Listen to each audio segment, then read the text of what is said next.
टाळ करी वाजवा मृदंग वा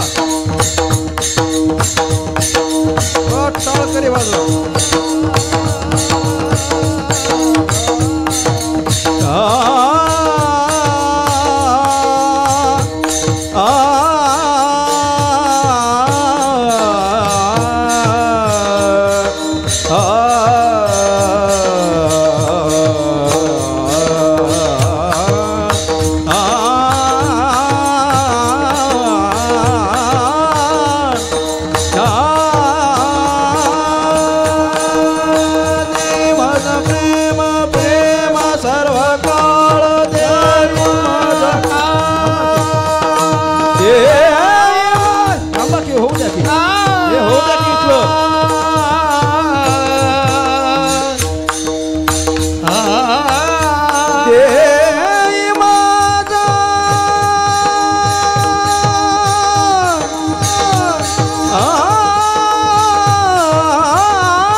तुझे नाम गोड तुझे रूप गोड तुझे नाव तुझे रूप गोड तुझे नाव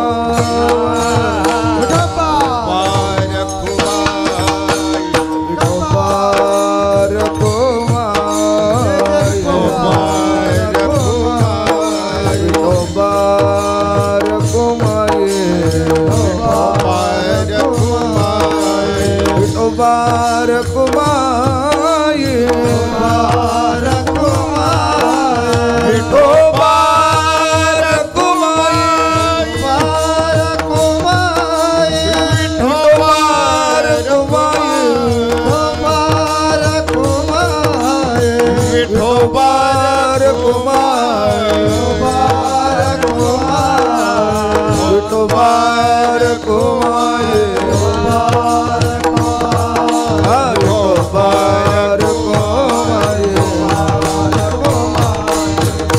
पार कुमार पार कुमार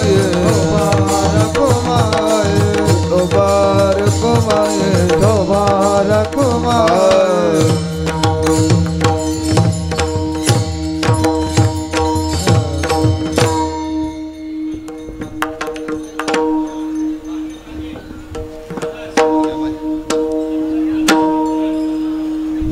मृदंग सारखे करून घ्या.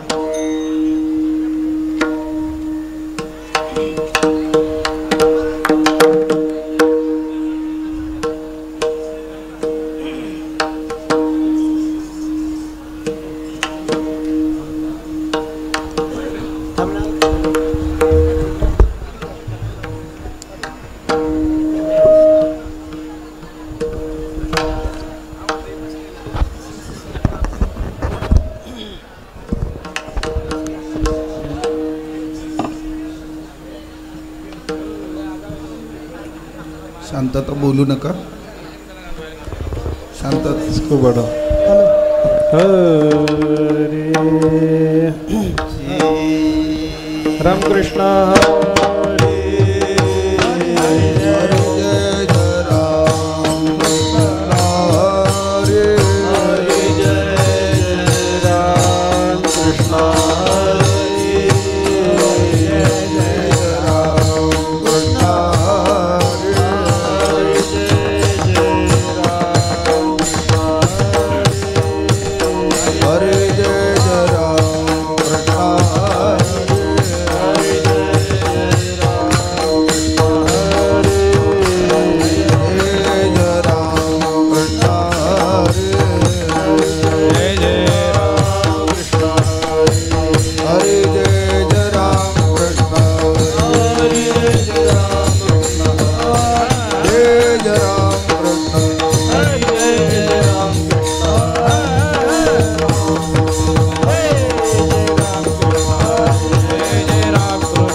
रूप पाहता लोचनी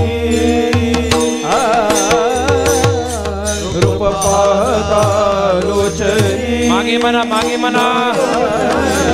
रूप पाहता लोचनी रूप पाहता लोचनी मागे मना रूप पाहता लोचनी रूप पाहता लोचनी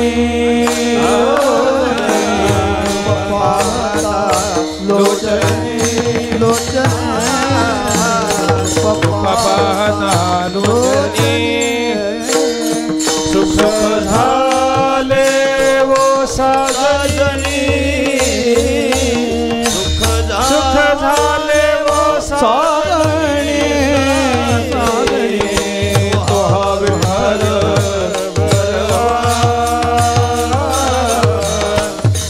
हर विठ्ठल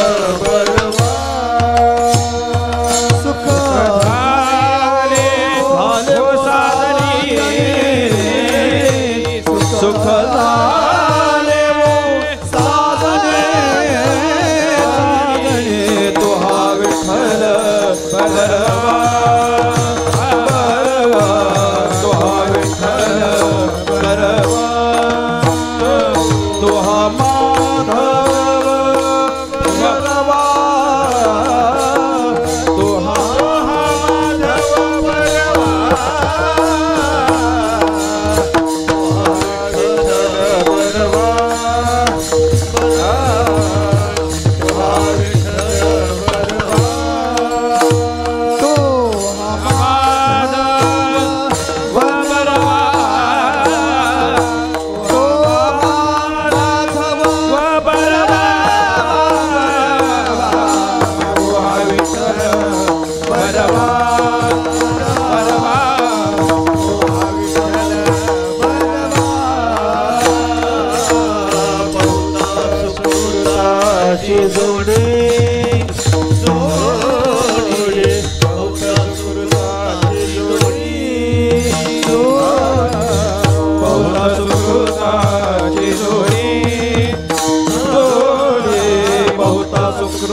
तो माधव बरवा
वसे चित्ते त्याचे घडावी संगती त्याची घडावी संगती त्याची घडावी संगती देव वसे चित्ते त्याची घडावी संगती त्याची घडावी संगती त्याची घडावी संगती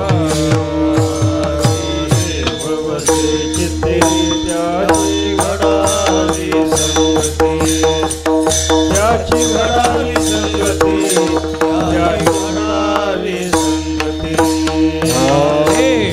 वसे चित्ते त्याची घडावी संगती त्याची घडावी संगती त्याची घडावी संगती आवडते मना देवा पूर्वावी वासना देवा पूर्वावी वासना देवा पूर्वावी वासना आवडते मना देवा पूर्वावी वासना देवा पूर्वावी वासना देवा पूर्वावी वासना हरिजना सगळे भेटे न हो अंग संग तुटे न हो अंग संग तुटे न हो अंग संग तुटे हरिजना सगळे भेटे न हो अंग संग तुटे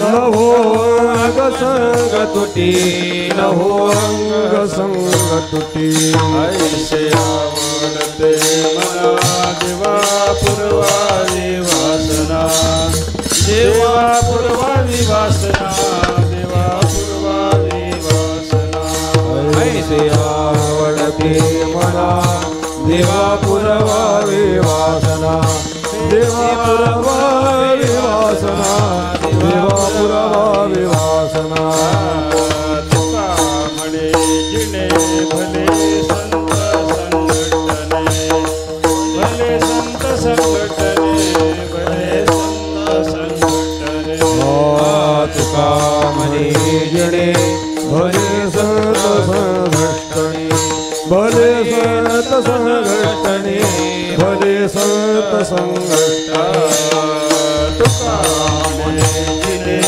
भले संत संघटने भले संत संघटने भले संत संघटने जिने भले संत संघटने भले संत संघटने भले संत संघटने आवडते मना देवा पूर्वावी वासना देवा पूर्वावी वासना देवा पूर्वावी वासना ऐसे आवडते मना देवा पूर्वावी वासना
पहिली चाल बनतील हरिभक्तीपरायण गायनाचार्य कामकर गुरुजी, त्यांना साथ करतील हरिभक्तीपरायण काळेकर गुरुजी.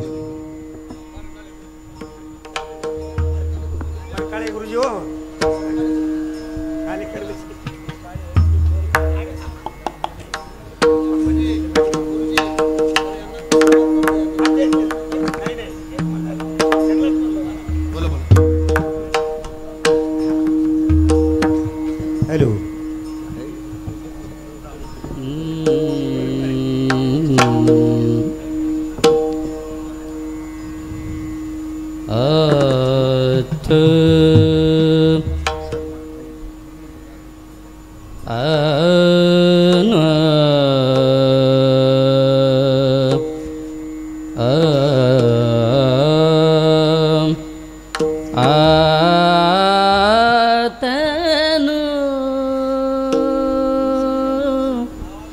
रेनो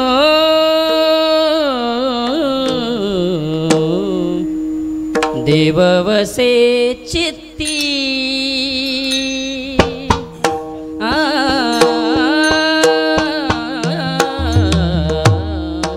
देववसे चित्ती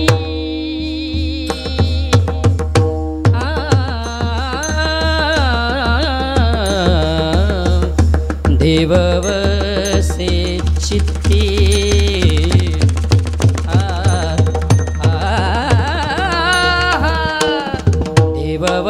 देववसे चित्ती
आवडते मना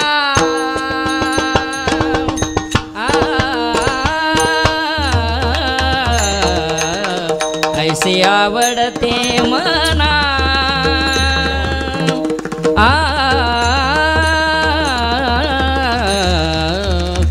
आवडते मना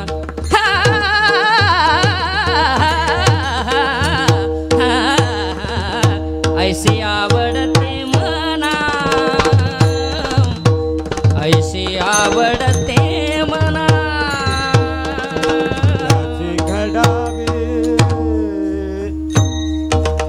त्याचे घडावे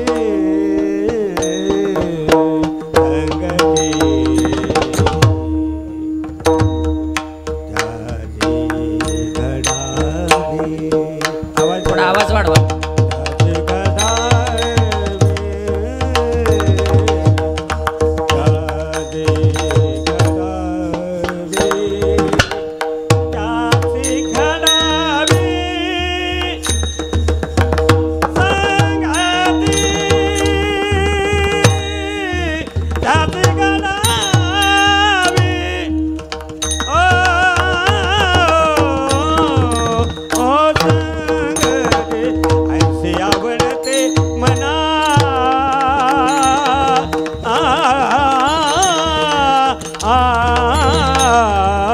ऐसे आवडते मना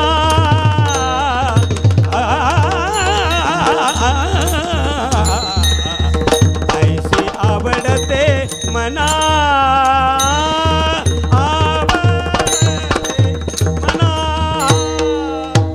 देवा पुरवावी वासना वासना वासना पुरवावी देवा देवा देवा देवा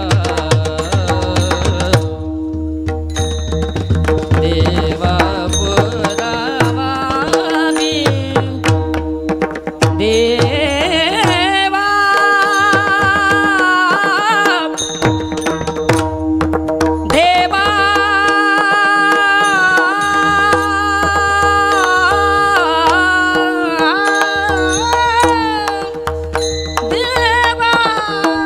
पुरवावी वासना पुरवावी वासना पुरवा वासना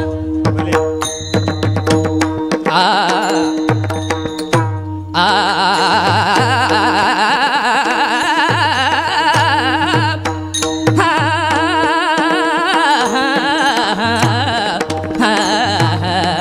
देवा पुरवावी वासना देवा हे देवा देवा पुरवी वासना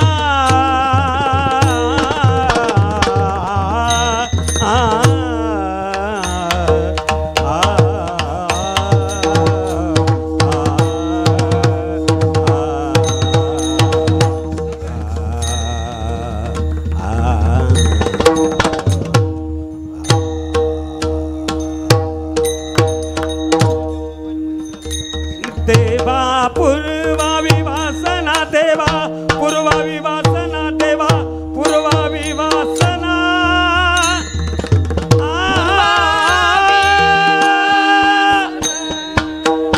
ऐसी आवडते मना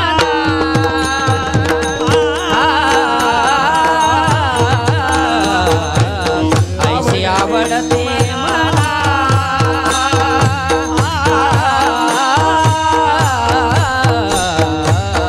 आवडते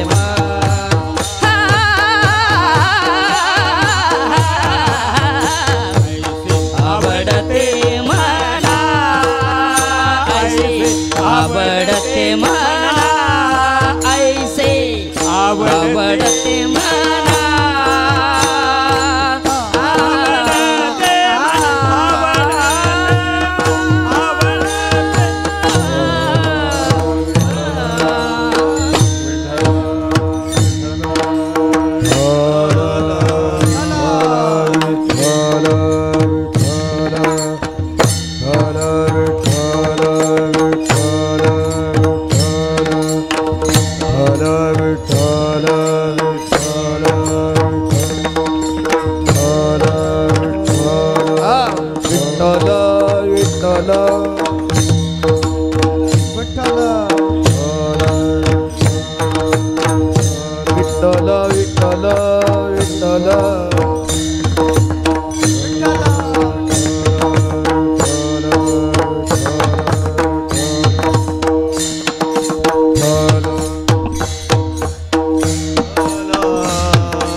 श्रीमन निवृत्तीनाथ महाराज की जय.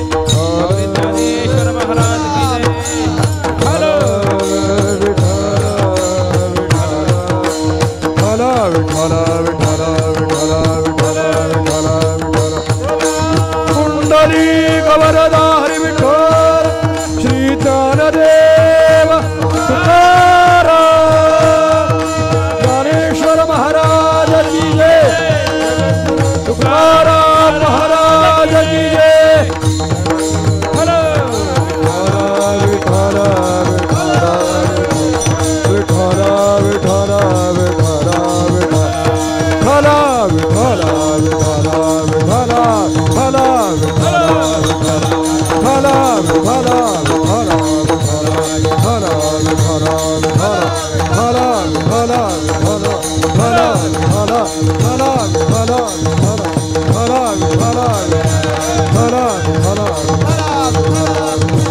चित्ते त्याची घडावी संगते ऐसे आवडते मना देवा पूर्वावी वासना हरिजनासवे भेटी अहो अंग संग तुटी ऐसे आवडते मना देवा पूर्वावी वासना तुका म्हणे जिणे भले संत संघटने ऐसे आवडते मना देवा पूर्वावी वासना विठ्ठल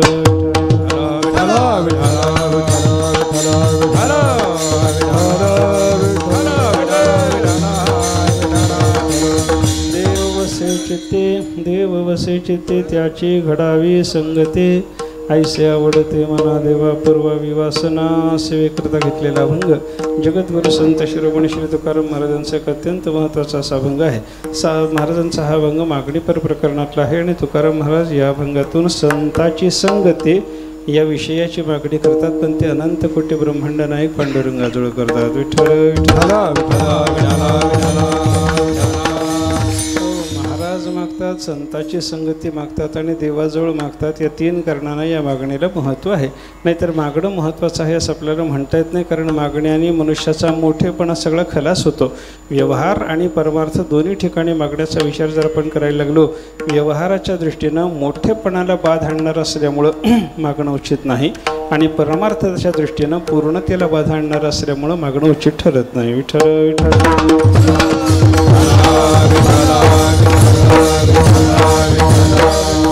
मागणाऱ्या मनुष्याच्याकडे बघा ना, तुम्ही कोण मागत असतो याचा विचार जर आपण केला तर याच्या ठिकाणी काहीतरी अपूर्णता आहे, काहीतरी कमी पडल्याच्याशिवाय मनुष्य मागणी करतो असं आपल्याला दिसत नाही. मी जर तुम्हाला हात पसरून 100 रुपये द्या म्हणायला लागलो तर 100 रुपये हे माझ्याजवळ नाहीत म्हणून मी तुम्हाला मागायला लागलो असा जर अर्थ होत असेल तर माझ्या ठिकाणी अपूर्णता आहे म्हणून मी तुम्हाला मागतो असं होतं. म्हणजे पूर्णतेला बाधा आणणारं हे मागणं आहे.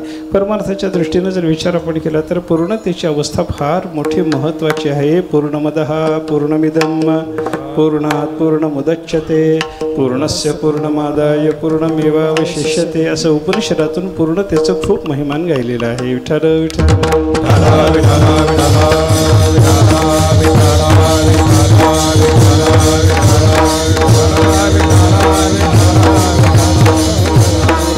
महत्त्वाची असल्यामुळं परमार्थामध्ये मनुष्याला काय मिळवायचं असेल तर परिपूर्णता मिळवायची आहे. आपल्याला ब्रह्म साक्षात्कार झाला म्हणजे परिपूर्णता मिळाली असाच त्याचा अर्थ असतो बरं का. काय बाकीचं काहीही जरी मिळालं तरी अपूर्णता आहे म्हणून पुढचं मिळवायचं शिल्लक राहतं आणि ब्रह्मरूपता मिळाल्याच्या नंतर त्या महात्म्याला काहीच मिळवायचं शिल्लक नसल्यामुळे त्याला अपूर्णता न राहता त्याला परिपूर्णता आलेली असते असं आपल्याला चिंतन करता येतं बरं का. म्हणजे परमार्थामध्ये परिपूर्णतेला महत्त्व आहे आणि मागण्याचा विचार जर केला तर मागणं आपल्याला अपूर्ण ठरवायला लागलं म्हणून परमार्थाच्या दृष्टीनं मागणं उचित नाही असं आपल्याला म्हणावं लागतं.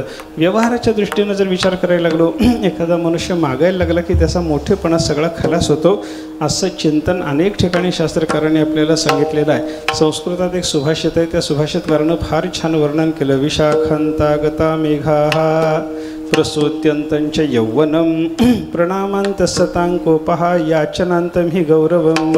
त्या सुभाषितकाराने सांगितलं विशाखा नक्षत्र संपलं की खऱ्या अर्थानं पावसाळा संपला. विशाखांता गता मेघाः प्रसूत्यंतंच यौवनं, स्त्रीची प्रसूती झाली की खऱ्या अर्थानं तिचं तारुण्य संपलं. प्रणामांत सतांकोपहा, एखाद्या वेळेला साधू पुरुषाला राग येणं शक्य आहे, येतच नाही. एखाद्या वेळेला समजा आलाच तर तो संत महात्म्याचा जो क्रोध आहे तर नमस्कार केल्याबरोबर त्यांचा क्रोध संपून जातो. आणि एखादा मनुष्य कितीही मोठा असला की याचनांतम ही गौरवम, त्यानं याचना करण्याकरता लोकांपुढं हात पसरला की त्याचा मोठेपणा खलास होतो. विठ्ठल विठ्ठल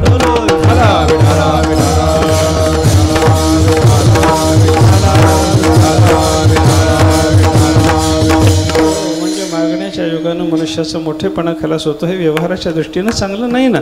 कोणालाही मागायची इच्छा झाली की लहान व्हावं लागतं. याचा विचार सांगत असताना शास्त्रकाराने असं सांगितलं, याचना ही पुरुषस्य महत्त्वं नाशयत्यखिलमेव तथा हि सद्य एव भगवानपि विष्णुः वामनो भवति याचितुमिच्छन्. मागण्याची इच्छा झाली की मनुष्याला लहान व्हावं लागतं.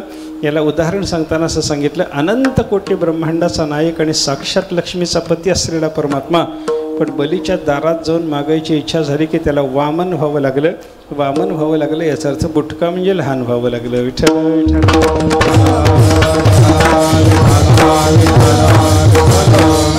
मागण्याच्या योगानं मोठेपणाला बाध येत असल्यामुळं मागणं व्यवहाराच्या दृष्टीनं उचित नाही आणि पूर्ण त्याला बाधा आणणार असल्यामुळं मागणं परमार्थाच्या दृष्टीनं उचित नाही असं आपल्याला चिंतन करता येतं.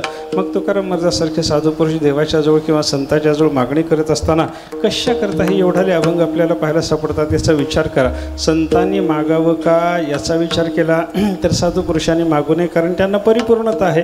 मग परिपूर्णता असेल तर त्यांना मागायची गरज नाही आणि व्यवहार तर ते पाहतच नाहीत, मग त्यांना मागायचं गरज का? कारण व्यवहाराच्या दृष्टीनं तरी आहे असं आपल्याला कसं म्हणता येईल? साधू पुरुषाला मागायची गरज नाही हे जरी खरं असलं तरी शेकड्याने अभंग संतांची मागणीपर प्रकरणातले आपल्याला पाहायला सापडतात. त्याची संगती जर लावायची झाली तर एक संगती आपल्याला लावता येते. संत महात्मे देवाजवळ मागत नाहीत हेच खरं आहे. साधू पुरुष संत मग संतांची मागणीचे अभंग कसे लावायचे त्याचा विचार असा करता येतो आपल्याला. आपल्यासारख्या सामान्य माणसाला देव जर प्रसन्न झाला तर देवाच्या जवळ काय मागावं याची आपल्याला अक्कल नाही, म्हणून कसं मागावं हे मागून दाखवलेलं आहे. विठ्ठल विठ्ठल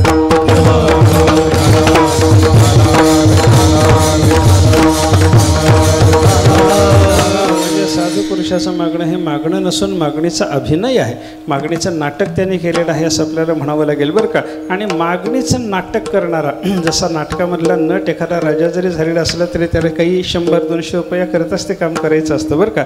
म्हणजे तो नट राजा दाखवला, राजा जरी झाला, राजाचा आभास त्यानं जरी दाखवला तरी तो जसा आभासिकच राजा असतो, त्याच्या ठिकाणी खरा राजेपणा नसतो. तसंच साधू पुरुष मागणी करत असताना मागणं करून दाखवतात.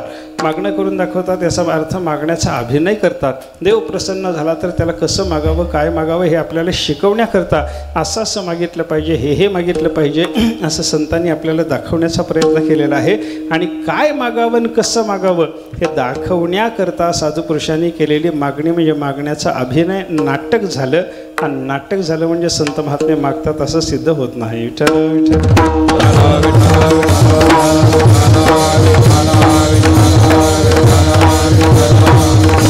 आणि याच्याशिवाय दुसऱ्या पद्धतीने विचार जर करायचा झाला तर साधू पुरुषाचं मागणं काय चालतं याचा विचार करा ना. संत महात्मा संसारातलं मागतो का परमार्थातलं मागतो? संत महात्मा मागतो हेही खरं आहे, संत महात्मा मागत नाही हेही खरं आहे. आपण परवाच भागवतामध्ये प्रल्हादाचं चरित्र पाहून आलो. प्रल्हादासारखा भक्त महात्मा भगवंताची सेवा परिपूर्ण करतो, देवाला सगळं समर्पण करतो आणि तेवढं सगळं समर्पण झाल्याच्या नंतरसुद्धा देवाच्या चरणाला काही मागत नाही. हे प्रल्हादासारख्या भक्ताचं चरित्र आपण पाहिलं. समर्पणाच्या टप्प्यामध्ये आपल्या पहिल्यांदा वस्तू देवाला दिल्या पाहिजेत, दुसऱ्या टप्प्यामध्ये आपल्याकडून घडणाऱ्या क्रिया देवाला दिल्या पाहिजेत आणि तिसऱ्या टप्प्यामध्ये आपल्याकडे असलेली तत्त्व देवाला दिली पाहिजेत. संतांनी हे सगळं देऊन टाकलं. या समर्पणाचा विचार करत असताना भक्तिशास्त्र असं सांगतं, तुम्हाला समर्पणाची पहिल्यांदा सवय जर नसेल तर वस्तू समर्पण करायला लागा आणि वस्तू समर्पणाला लागल्याच्या नंतर सगळ्या वस्तू तुम्हाला देवत नसतील तर एक वस्तू द्यायला शिका. एक वस्तू देता देता समर्पणाचा भाव अंतःकरणातला वाढला की सगळ्या वस्तू द्यायला शिका. सगळ्या वस्तू देणं झाल्याच्या नंतर मग क्रिया समर्पणाला लागायचं. एखादी क्रिया देवाला द्यायला शिका. एखादी क्रिया देवाला देता देता क्रिया समर्पणाचा स्वभाव सिद्ध झाला की मग सगळ्या क्रिया देवाला देऊन टाका. सगळ्या क्रिया देवाला देणं झाल्याच्या नंतर मग तत्व समर्पणाला लागा. एखादं तत्व आपलं देवाला द्या आणि एखादं तत्व देता देता आपल्याला देण्याची सवय लागली की सगळी तत्व आपल्याजवळची देवाला देऊन टाका. विठ्ठल विठ्ठल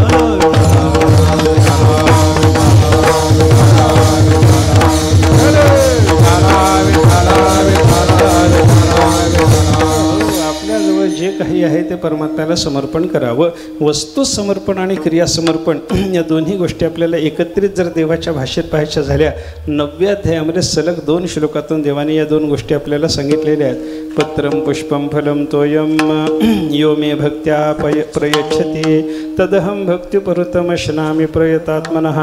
देवाने सांगितलं शुद्ध अंतःकरणाच्या त्या भक्तानं भक्तियुक्ततेनं मला समर्पण केलेलं झाडाचं एखादं पान असेल, झाडाचं एखादं फूल असेल, झाडाचं एखादं फळ असेल आणि हे काहीही नाही मिळालं तर त्यानं घोडभर पाणी जरी मला समर्पण केलं तरी भक्तानं शुद्ध चित्तानं माझ्याशी अनन्य होऊन मला समर्पण केलेली ती वस्तू कशीही असली तरी मी ती सेवन करतो, हे देवाचं बोलणं आहे बरं का.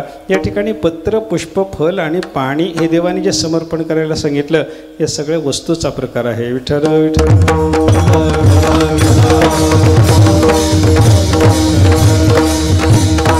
वस्तूच्या समर्पणाच्या नंतर दुसरा प्रकार येतो तो क्रिया समर्पणाचा बरं का.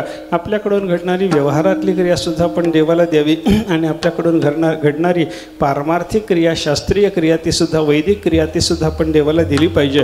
या क्रिया समर्पणाचा विचार देवाने जो सांगितला ना तो असा आहे बघा. यत करोशी यदशनाशी यज्जुहोशी ददासी यत यत तपस्यसी कौंतेय तत्कुरुष्व मदर्पणम. अर्जुनाला देव म्हणायला लागले, अर्जुना तू जे काही करशील यत करोशी यत अशनाशी तू जे काही खाशील, हां यत करोशी यत अशनाशी यत जुहोशी तुझ्याकडून जे हवन होईल, करोशी यत जे काही करशील, यत तपस्यसे कौंतेय तुझ्याकडून जी कोणती तपस्या होईल ते सगळंच्या सगळं मला समर्पण कर. आता हवन करणं, तपस्या करणं हे सगळंच्या सगळं जर आपण पाहिलं हे वैदिक क्रियेचं चिंतन आहे. आणि भोजन करणं हा जर प्रकार आपण पाहायला लागलो तर तो व्यावहारिक क्रियेचा प्रकार आहे. व्यावहारिक क्रियासुद्धा देवाला द्या आणि पारमार्थिक क्रिया, शास्त्रीय क्रिया त्यासुद्धा देवाला देऊन टाका. हा क्रिया समर्पणाचा प्रकार आहे. विठ्ठल विठ्ठल.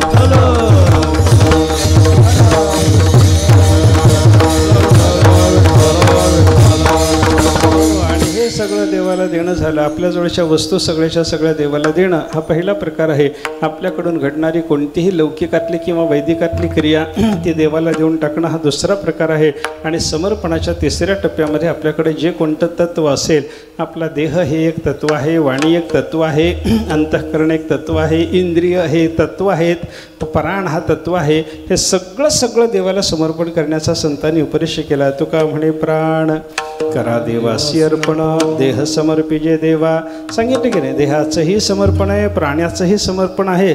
समर्पिले वाणी पांडुरंग घेते धनी पांडुरंग घेते धनी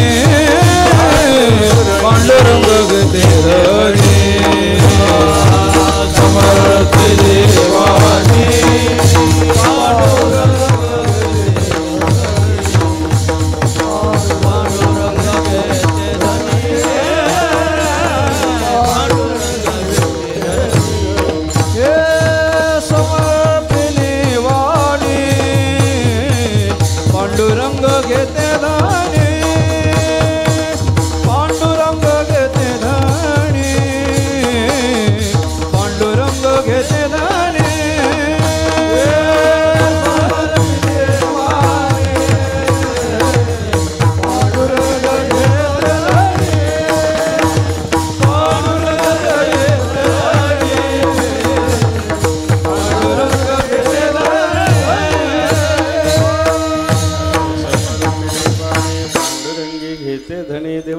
समर्पण करणं, आपल्या देह समर्पण करणं, प्राण समर्पण करणं, मन बुद्धी देवाला समर्पण करणं. मय्येव मनाधत्स्व मयि बुद्धिम निवेशय. भगवंताने 12व्या अध्यायामध्ये आपल्याला सांगितलं ना, माझ्याच ठिकाणी मनाचा प्रवेश कर, माझ्याच ठिकाणी बुद्धी समर्पित कर.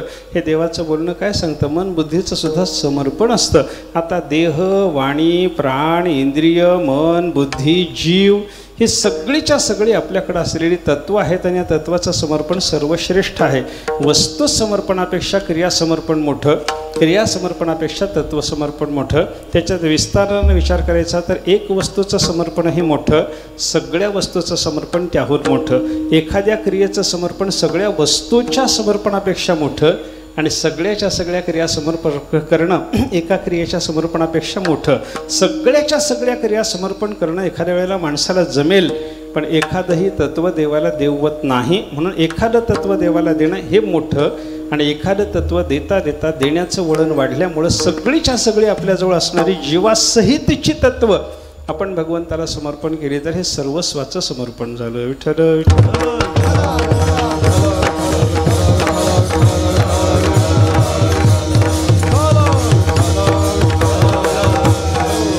सहित वाचा काया अवघे दिले पंढरी राया, हे सगळ्या तत्वाचं समर्पण झालं. पण एवढ्या सगळ्या तत्वाचं समर्पण करून सुद्धा भक्ताचा स्वभाव, खऱ्या भक्ताचा स्वभाव, निष्काम भक्ताचा स्वभाव जर आपण पाहिला, एवढं समर्पण करूनही भक्त महात्मा देवाजवळ काही मागत नाही.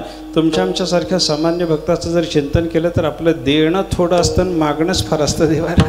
देवाला आपण काय देतो हो, फार काय देणं नसतं आपलं देवाला. भगवंताला आमचे गुरुजी विनोदानं सांगायचे, सत्यनारायणाची पूजा झाली तर मनुष्य त्या देवाला काय देतो आणि काय मागतो याचा विचार करा ना. त्या देवाला जे समर्पण केलेलं असतं, गुरुजी सांगायचे, त्या देवासमोर 2 सडलेली विड्याची पानं ठेवतो माणूस. सडलेली विड्याची पानं, हे लक्षात घ्यायचं बरं का. 2 सडलेली विड्याची पानं ज्याचा खायला काही उपयोग नाही ती देवाला द्यायची. त्याच्यावर एक कुजलेली सुपारी ठेवायची म्हणे. गुरुजी असं म्हणायचे विनोदानं की ती सुपारी खाल्ल्याबरोबर भटजीला जुलाबच लागलं पाहिजे म्हणे. असली किडकी खराब खोट सुपारी ते देवाला समर्पण करायचे. आणि एक दोन्ही बाजूनं गुळगुळीत झालेला, बाजारात कुठेही चालणार नाही असला पैसा त्या देवाच्या करता समर्पण करायचा. आणि एवढं असलं खोटं समर्पण करून त्या देवाला मागणं करत असताना जे संकल्प करतात ना, तो संकल्प मला तरी एका दमात म्हणता येत नाही, एवढा मोठा असतो. अस्माकं सकुटुंबानां सपरिवाराणां द्विपद चतुष्पद सहितानां क्षेम स्थैर्य विजय आयु आरोग्य ऐश्वर्य अभिवृद्धीर्थम. थांबून दम घ्यावा लागला मला. सगळं मला पाहिजे. माझं कल्याण पाहिजे, समाधान नाही. माझ्या कुटुंबाचं कल्याण पाहिजे, समाधान नाही. माझ्या मित्रपरिवाराचं कल्याण पाहिजे, समाधान नाही. माझ्या संबंधात असलेल्या 2 पायाच्या सगळ्या माणसाचं कल्याण पाहिजे. तसं 4 पायाच्या जनावराचं म्हणण्यापेक्षा तर 4 व्हीलरचं कल्याण पाहिजे असं माणूस म्हणतो. हे सगळं मला पाहिजे, या सगळ्याचं कल्याण पाहिजे म्हणणारा मनुष्य देवाला समर्पण काय तर 2 सडलेली पानं, 1 कुचकी सुपारीने गुळगुळीत पैसा. म्हणजे देणं थोडं आणि मागणं भरमसाठ हे सामान्य माणसाचं चालतं. आणि संतांनी सगळ्या वस्तू, सगळ्या क्रिया आणि सगळी तत्व जरी देवाला दिलेली असली तरी ठेवणी ते काही न मागती, ठेवणी ते काही न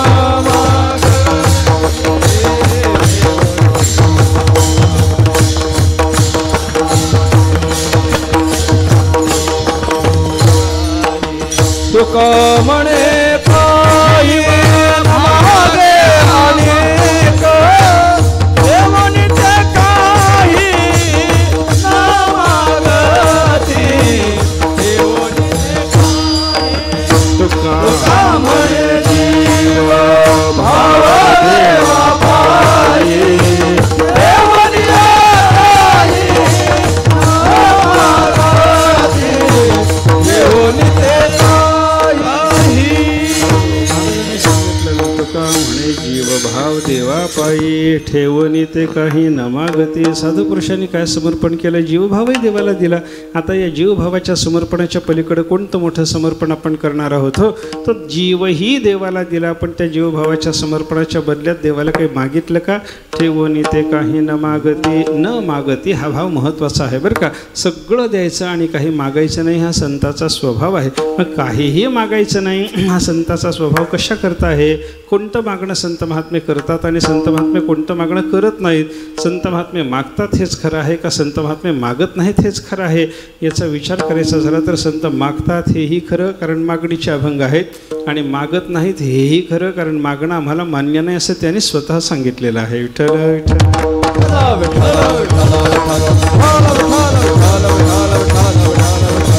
आम्हाला मागणं योग्य वाटत नाही. काही मागणे हे आम्हा अनुचित, वडिलांची रीत जाणत असो. काही मागणं आम्हाला अनुचित वाटतं. वाडवडिलांची, आमच्या भक्ती संप्रदायातल्या वाडवडिलाची, प्रल्हादासारख्या महात्म्याची हीच रीत आहे. देवाची सेवा करावी, देवाला काही मागू नये. आम्ही देवाची सेवा निष्काम भावानं करतो. आम्हाला मागणं योग्य वाटत नाही. मागणं योग्य नाही अनेक ठिकाणी महाराजांनी व्यक्त केला, असाच भाव व्यक्त केलेला आहे बरं का. भिक्षापात्र अवलंबने, भिक्षापात्र अवलंबने, भिक्षापात्र अवलंबने. जळो जिणे लाजिरवाणी जळो जिणे लाजिरवाणी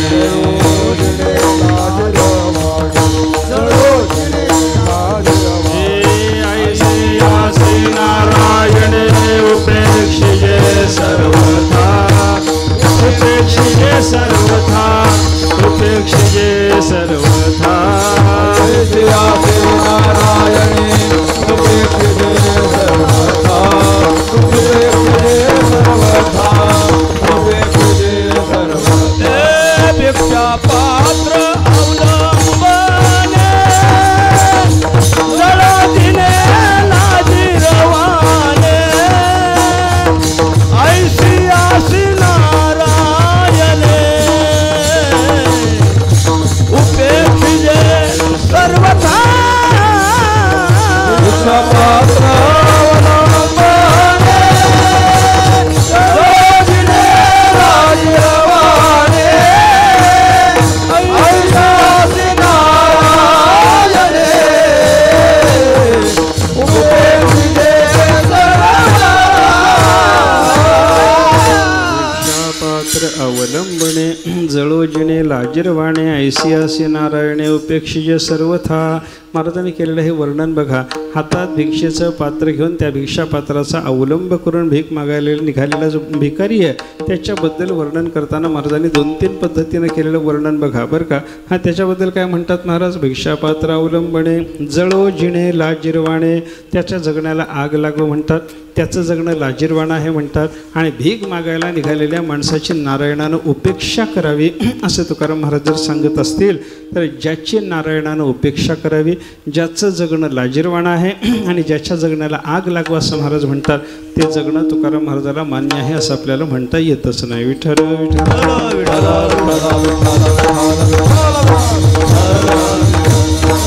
तरी संतांच्या मागणीचे अभंग जे आपल्याला पाहायला सापडतात त्याची संगती आपल्याला लावावी लागते. मागत नाहीत हेही खरं आहे, मागतात हेही खरं आहे. व्यवहारातलं मागत नाहीत असं म्हणावं आणि परमार्थातलं सगळं मागतात अशा पद्धतीचा विचार करा.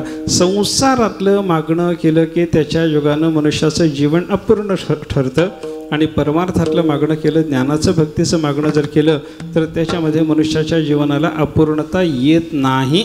म्हणून परमार्थातलं साधू पुरुषांनी मागितलं हे योग्य झालं असं आपल्याला चिंतन करता येतं. संसार मागत नाहीत, परमार्थ मागतात हा एक विचार करता येतो. संत महात्मे मागतात आणि मागत नाहीत याचा विचार करत असताना दुसरं चिंतन आपल्याला असं करता येईल.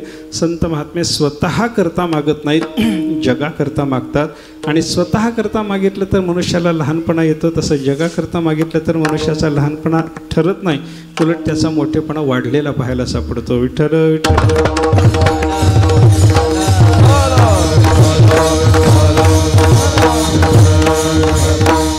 स्वार्थाकरता कोणी जर मागितलं तर त्याला लहानपणा येतो आणि परार्थाकरता जगाच्या करता परमार्थाकरता मागणी जर कोणी करायला लागला त्याचा मोठेपणा वाढलेला आपल्याला पाहायला सापडतो. म्हणून संतांचं मागणं स्वार्थ नसून परमार्थ आहे असं आपल्याला चिंतन करता येतं. आणि पहिला सांगितलेला विचार महत्त्वाचा, संत मागायकरता मागतच नाहीत तर मागावं कसं याचा अभिनय करून आपल्याला दाखवतात असं असल्यामुळे संतांच्या मागणीला दोष नाही. असं मागणं करत असताना सुद्धा साधुपुरुष कोणाला मागतात याचा जर विचार आपण केला तर संताचं मागणं एक देवाला तरी चालतं नाहीतर साधू पुरुषाला तरी चालतं. देव आणि संत या दोघाला सोडलं तर तिसऱ्याच्याकडे संत महात्मा मागायला जातच नाही. विठ्ठल विठ्ठल.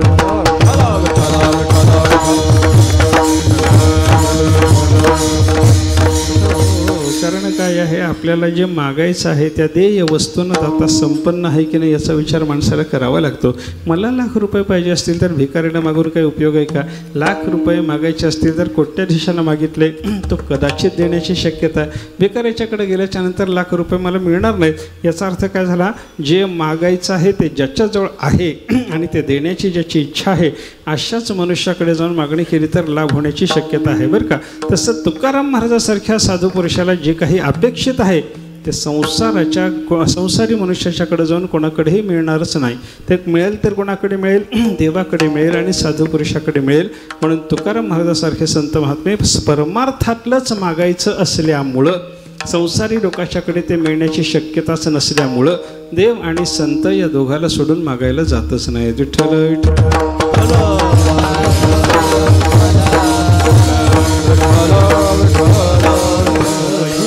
जिथं मिळेल तिथं जाऊन घ्यावी लागते बरं का. बाजारात गेल्याच्या नंतर दुकान आपल्याला ठरवावं लागतं. आपल्याला काय घ्यायचं आहे त्याच्यावर त्या कोणत्या दुकानाची पायरी चढायची हे माणसाला ठरवावं लागेल बरं का. मला समजा हिरा घ्यायचा आहे, 1 लाख रुपये 2 लाख रुपये माझ्याकडे आहेत, समजा 5 लाख रुपये आहेत तुमच्या कृपेनं. समजा मी जर ते 5 लाख रुपये घेऊन मला हिरा घ्यायचा आहे म्हणून गेलो आणि बाजारात गेल्याच्या नंतर मी चुरमुऱ्याचं दुकान गाठलं तर मला तो दुकानदार हिरा देऊ शकतो का? चुरमुऱ्याच्या दुकानात जाऊन हिरा मागितला हेही योग्य होत नाही आणि हिऱ्याच्या दुकानात जाऊन चुरमुरे मागितले तर तेही योग्य होत नाही. विठ्ठल विठ्ठल.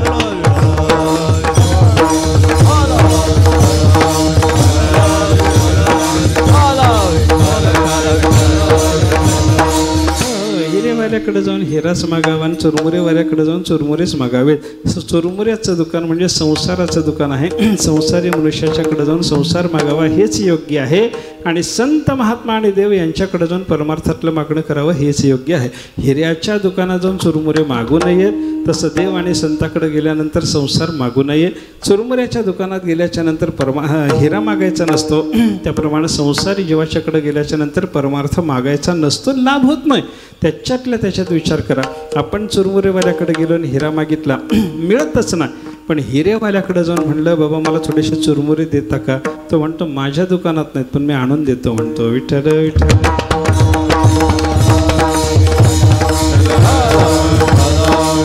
तसं चुरमुरेवाला माझ्या दुकानात हिरा नाही पण मी तुला आणून देतो म्हणू शकतो का?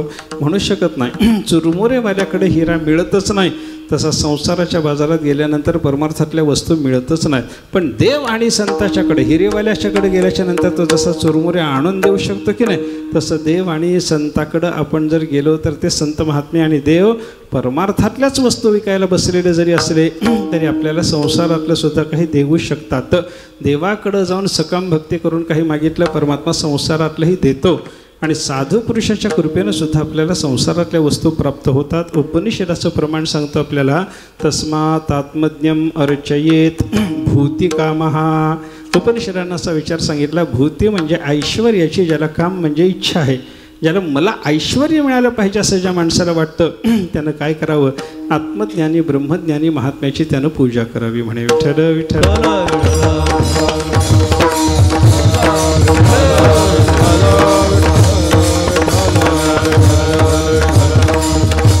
तस्मात आत्मज्ञम अर्चयेत भूती कामहा.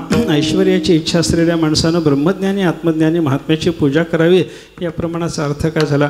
ब्रह्मज्ञानी असलेला महात्मा म्हणजे हिऱ्याचा दुकानदार. हिऱ्याचा दुकानदार असून सुद्धा तो आपल्याला ऐश्वर्य द्यायला लागला म्हणजे संसारातले चुरमुरे आणून द्यायला लागला असंच ठरलं ना. म्हणजे हिऱ्याच्या दुकानदाराकडे गेल्यावर चुरमुरे त्याच्या दुकानात नसले तरी तो जसा आणून देतो त्याप्रमाणे ब्रह्मज्ञानी महात्म्याकडे जा, आपण परमात्म्याच्याकडे जा. ते हिऱ्याचेच दुकानदार आहेत, परमार्थातल्याच वस्तू त्यांच्याकडं मिळतात, भक्तिज्ञान वैराग्यच त्यांच्याकडं मिळतं. हे जरी खरं असलं तरी त्या महात्म्याला आपण संसार मागितला तर ते देऊ शकतात हा विचार लक्षात घ्या. विठ्ठल विठ्ठल.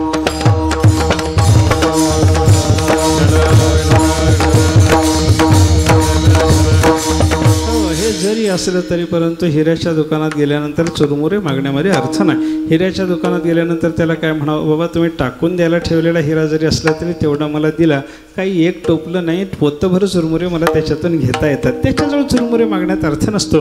तसं देव आणि संताच्याकडे गेल्यानंतर संसार मागण्यामध्ये अर्थ नसतो. हा भाग वेगळा आहे. म्हणजे संत महात्मे आणि परमात्मा यांचा विचार जर आपण केला, हे परमार्थातल्याही वस्तू देऊ शकतात, संसारातल्याही वस्तू देऊ शकतात, तरी त्यांच्याकडं संसार मागू नये, परमार्थच मागितला पाहिजे.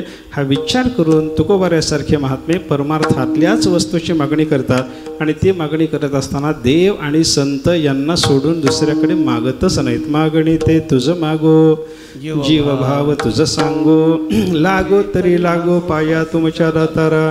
तुकाराम महाराजांनी देवाला सांगितलं, देवा आम्हाला मागायचं असेल ते आम्ही तुला मागू, आमच्या मनातली गुप्त गोष्ट सांगायची ती आम्ही तुलाच सांगू, आणि श्रद्धा भक्तीपूर्वक पायावर डोकं ठेवून नमस्कार करायचा झाला तर आम्ही तुझ्याशिवाय दुसऱ्याला करणारच नाही. विठ्ठल विठ्ठल.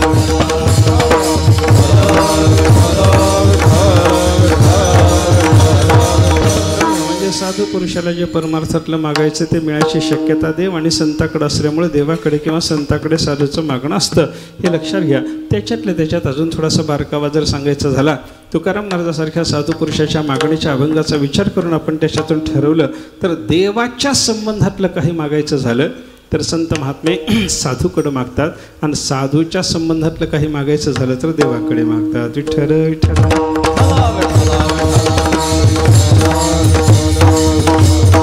देवाच्या संबंधातलं मागायचं झाल्यावर कोणाला मागायचं? संताला मागायचं बरं का. नवविधा भक्ती मागायची झाली तर कोणाला मागावी हो?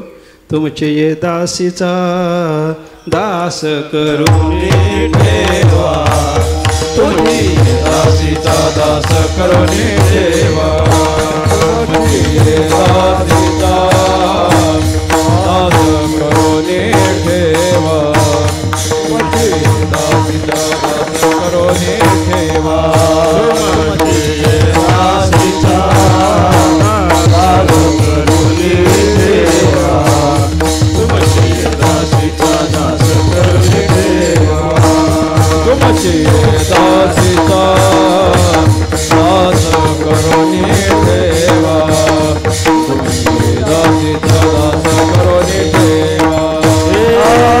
आशीर्वाद द्यावा हाची मज, आशीर्वाद द्यावा हाची मज, आशीर्वाद द्यावा हाची मज, आशीर्वाद द्यावा हाची मज.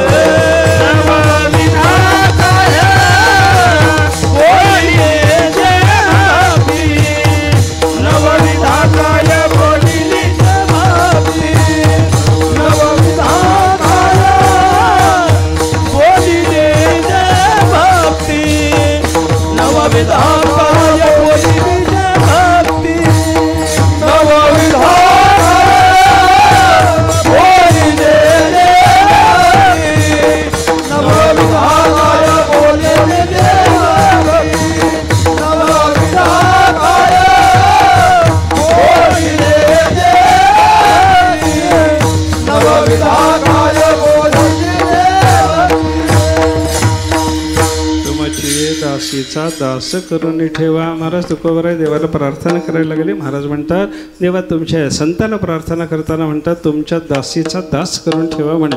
तुमची दासीचा इथं दासीचा शब्द स्त्रीलिंगवाचक दासी असाही घेता येतो किंवा दासी हा शब्द दास या अर्थानं सुद्धा घेता येतो. दासाचा दास या अर्थानं सुद्धा दासीचा दास शब्द प्रयोग करणं जुन्या मराठी भाषेमध्ये आपल्याला शक्य आहे असं दिसतं बरं का. मला तुमच्या दासाचा दास करून ठेवा किंवा दासीचाच दास करून ठेवा असं म्हणायचं झालं तर ते नामदेवरायाकडे लागतं.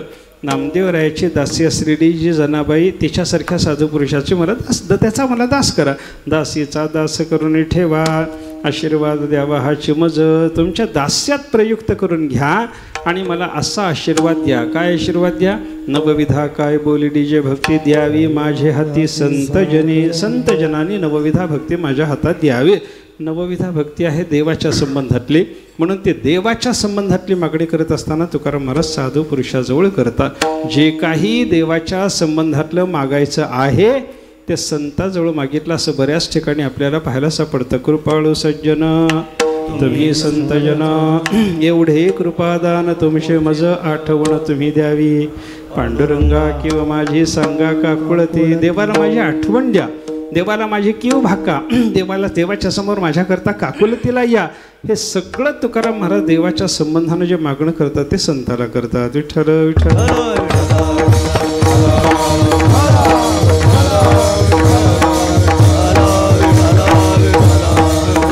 जसं देवाच्या संबंधातलं मागायचं असेल ते संताला मागितलं की नाही, तसं साधू पुरुषाच्या संबंधातलं जे काही मागायचं असतं ते देवाला मागतात. संताच्या संबंधात काही मागायचं झालं तर देवाला मागतात. त्याच्याकरता उदाहरण सांगायचं झालं, प्रसिद्ध उदाहरण सांगतो. आपण भजन कीर्तन झाल्याच्या नंतर शेवटी मागणीचा तुकाराम महाराजाचा अभंग म्हणतो. त्याच्यात काय सांगितलं हो? मागणे ते एक तुझं प्रती आहे. हां, कोणाला मागितलं हो? देसी तरी पाहे पांडुरंगा. मागणं कोणाला चाललंय? पांडुरंगाला. आणि मागणी काय केली हो? या संतासी निरावी या संतासी निरावी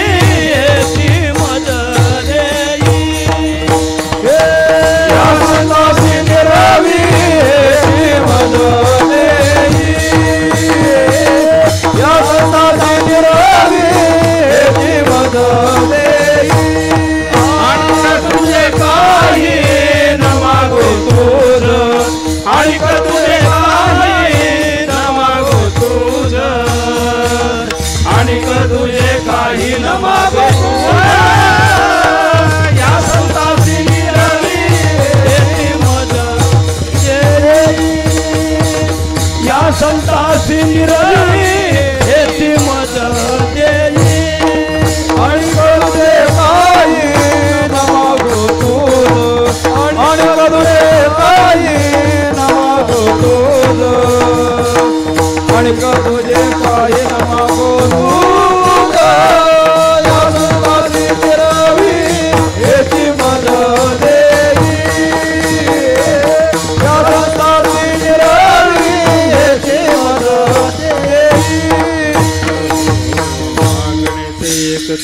सती आहे देसी तरीप आहे पांडुरंगा. तुकाराम महाराज पांडुरंगाला मागायला लागले. संता संबंधातलं मागणं करायचं म्हणलं की पांडुरंगाला चालतं.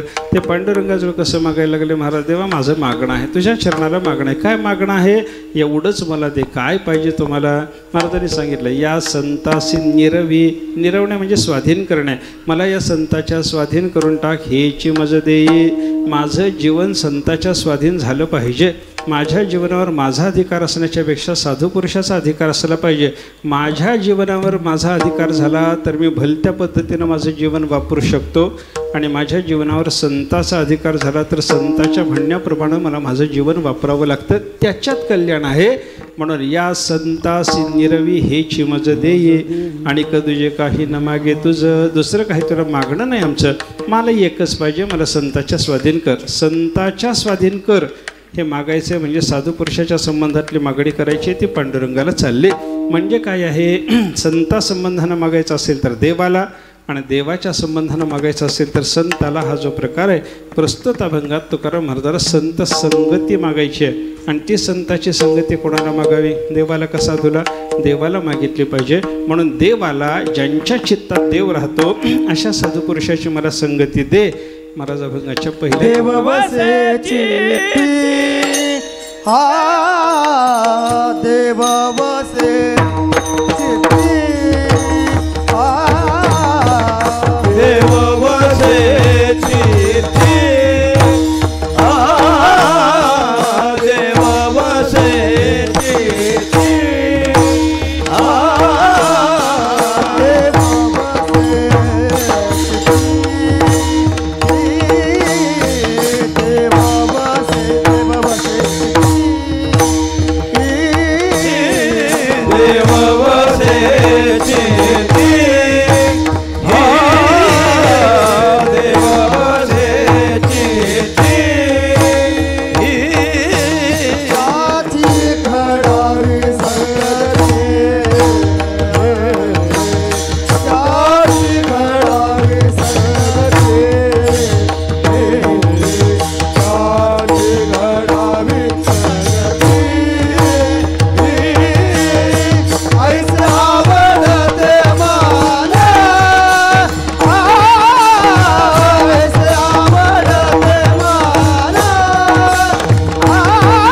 चित्ती, त्याची घडावी संगती. तुकाराम महाराज या ठिकाणी साधू पुरुषाची संगती मागतात. पण साधू पुरुषाचा वाचक शब्द न वापरता ज्याच्या चित्तात देव राहतो त्याची मला संगती दे, असं तुकाराम महाराजाचं म्हणणं आहे. आता देव कोणाच्या चित्तात राहतो याचा जर विचार करायचा झाला, सर्वाच्याच चित्तात राहतो. ईश्वर सर्वभूतानां हृदयेषु अर्जुन तिष्ठती. गीतेनं सांगितलं सर्वांच्या हृदय देशे मी अमुका हे ऐसे, बुद्धिस्फुरे जे अहर्निशे ते वस्तुगामी. ऐके नाही, सर्वांच्याच हृदय. सर्वागटी राम देहा देही, सर्वागटी राम देहा देही, सर्वागटी राम देहा देही. सूर्यप्रकाशक सहस्ररश्मी,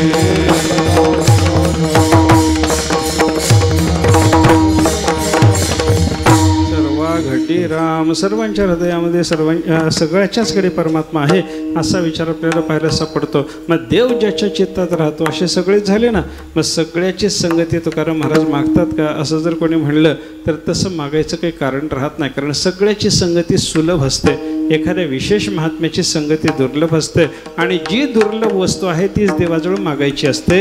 हा नियम सगळा जर आपण पाहिला तर ज्याच्या चित्तात देव राहतो त्याची संगती दुर्लभ आहे म्हणल्याच्या नंतर सगळेच्या सगळे तिथं आपल्याला घेता येत नाही. मग ज्याच्या चित्तात देव राहतो तो कोण आहे याचा विचार करा. काही लोकांच्या हृदयात परमात्मा राहतो असंही वर्णन संतांनी केलं, आणि सर्वत्र परमात्मा असतो असंही वर्णन संतांनी केलं. सर्वाघटी राम असंही संतांनी सांगितलं. आणि काही ठराविक महात्म्याच्या हृदयात परमात्मा राहतो अशी ही वर्णनं साधू पुरुषांनी केलेली आपल्याला पाहायला सापडतात. विठ्ठल विठ्ठल.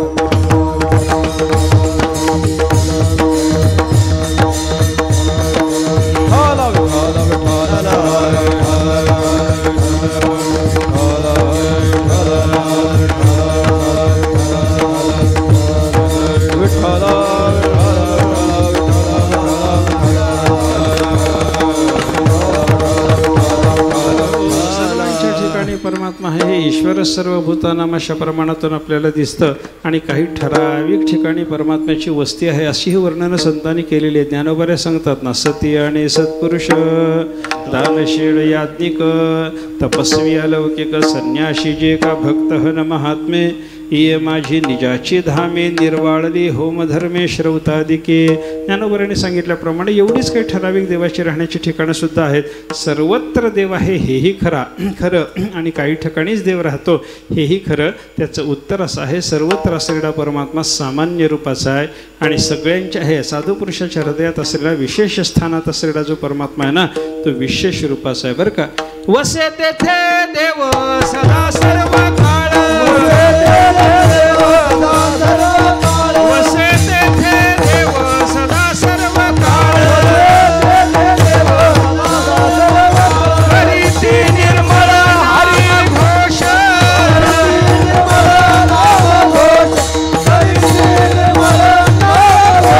वसे तेथे देव सदा सर्व काळ,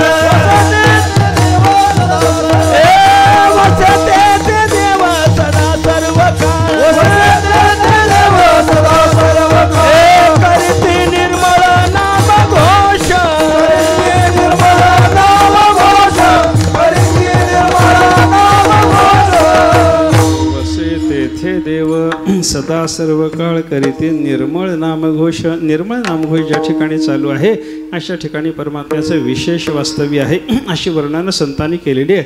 असा विशेष रूपानं परमात्मा ज्यांच्या चित्तात राहतो अशा साधू पुरुषाची संगती तुकाराम महाराज या ठिकाणी मागतात. देव वसे चित्ते म्हणजे विशेष रूपानं देव चित्तामध्ये ज्यांच्या वसतो त्यांची घडावी संगती. अशा साधूची संगती मला घडावी अशी माझी आवड आहे, अशी वासना आहे, ती माझी पूर्ण करा असं महाराज म्हणतात. त्याचा विचार करायचा आहे. साधूची संगती तुकाराम महाराजांनी मागितली तेव्हा त्या साधूच्या संगतीत होणारा जो फललाभ आहे तो किती महत्त्वाचा आहे याचा थोडा विचार करू. संत संगतीचं फल थोडक्यात पाहू आणि मग ती संगती एवढी मोठी फल देणारी असल्यामुळं मागणं कसं उचित आहे याचा विचार आपल्याला करता येईल. एकदा प्रेमाने भजन करा, पुढचा विचार पाहू. विडोबार जय जय विठोबा,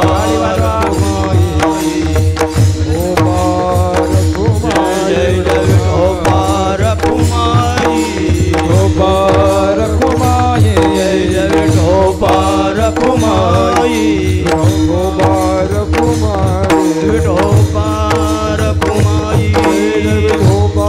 सगळे बोला, सगळे बोला. विनंती कोणी एकच हार मंडळ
जैसे चित्ते त्याची घडावी संगती ऐसे आवडते मना देवा पूर्वावी वासना ज्याच्या चित्तात देव राहतो अशा साधू पुरुषाची तुकाराम महाराज या अभंगातून परमात्म्याच्या चरणाजवळ मागणी करता संत संग पाहिजे. ज्याच्या चित्तात देव आहे अशा साधूचा संग पाहिजे. ज्याच्या चित्तात देव आहे तो साधू म्हणजे विशेष रूपाने ज्याच्या चित्तात देव राहतो. सामान्य रूपाचा देव काही कामाचा नसतो, विशेष रूपाचा देव कामाचा आहे. कोणत्याही वस्तूच्या विशेष आणि सामान्य दोन रूपापैकी कार्यकारी रूप कोणतं आहे याचा विचार जर आपण केला तर सामान्य रूप काही कार्य करू शकत नाही, विशेष रूपापासून कार्य होतं असा विचार आहे. शास्त्राचा विचार तुम्ही बघा, प्रत्येक लाकडामध्ये अग्नी आहे असं शास्त्राने सांगितलं आणि दोन लाकडाचं मंथन झालं की त्याच्यातून प्रगट होणारी जी ठिणगी असते त्यालाही अग्नीच म्हणतात, तोही अग्नीच असतो बरं का. अगोदर लाकडातही अग्नी आहे आणि मंथन झाल्याच्या नंतर प्रगट झालेलाही अग्नी आहे. अगोदर लाकडात असलेला अग्नी सामान्य रूपाचा आहे आणि मंथनातून प्रगट झालेला विशेष रूपाचा आहे. आपल्याला स्वयंपाक करायचं झालं स्वयंपाक करायचा झाला किंवा कोणाचं घर जाळायचं झालं ज्याचा त्याचा विचार आहे तर आपल्याला साध्या लाकडाचा उपयोग आहे का ठिणगीचा उपयोग आहे? हो, ठिणगीचा उपयोग होतो. त्याचं कारण काय आहे? ठिणगीचा अग्नी हा विशेष रूपाचा आहे, सामान्य रूप काम करत नाही, विशेष रूप काम करतं. हे लाकडातल्या अग्नीच्या दृष्टीनं जसं आपल्याला चिंतनात घेता येतं तसं आपल्या हृदयातही देव आहे, साधूच्या हृदयातही देव आहे.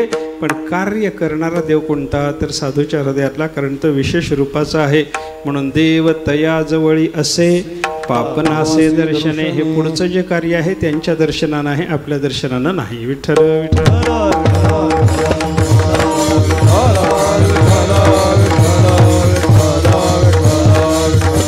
हे साधू पुरुषाची संगती अत्यंत महत्त्वाची असते बरं का.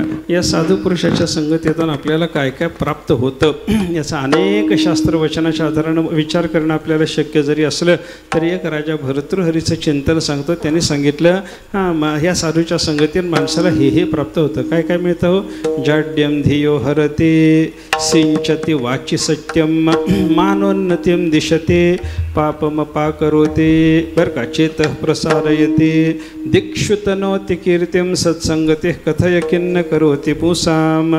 6 फलं सांगितली साधू पुरुषाच्या संगतीत गेल्याच्या नंतर आपल्याला मिळणारी. पहिलं फळ सांगितलं मनुष्याच्या बुद्धीचा जडपणा संत संगतीत गेल्यावर जातो. जाड्यम धियो हरते, आपल्या बुद्धीच्या ठिकाणी जडपणा आहे. आपल्या बुद्धीच्या ठिकाणी असलेला जडपणा कशामुळे आहे? तो तमोगुणानं रजोगुणानं जडपणा आलेला असतो बरं का. साधू पुरुषाच्या संगतीत गेल्यानंतर तो रजोगुण आणि तमोगुणच दूर होत असल्यामुळं बुद्धीचा जडपणा साधूच्या संगतीत गेल्यावर निवृत्त होतो. म्हणून संतांनी साधू पुरुषाच्या संगतीत गेल्यानंतर जडपणा गेल्याची वर्णनं केलेली आपल्याला पाहिलं.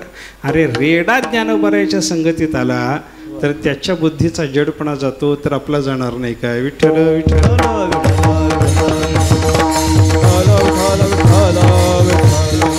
निळोबाराने तुकाराम महाराजाला प्रार्थनाच अशी केलेली आहे की नाही? निळा म्हणे धराल हाते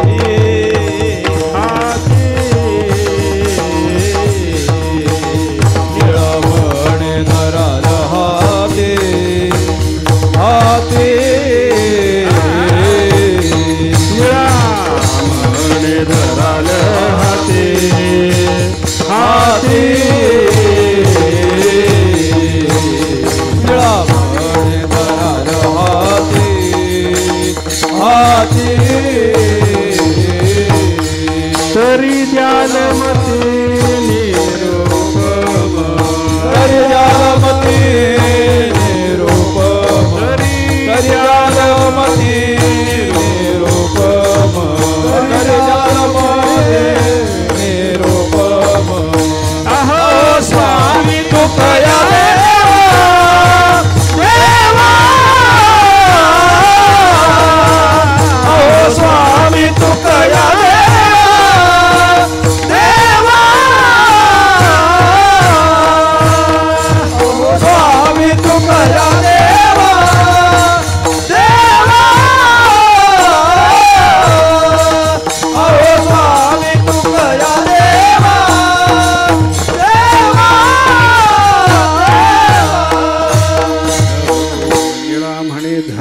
हाती. निळोबराने साधू पुरुषाला काय, तुकाराम महाराजाला काय सांगितलं, तुम्ही जर मला हाती धरलं, तुम्ही जर माझा स्वीकार केला, तुम्ही जर मला जवळ केलं तरी द्याल मती निरुपम.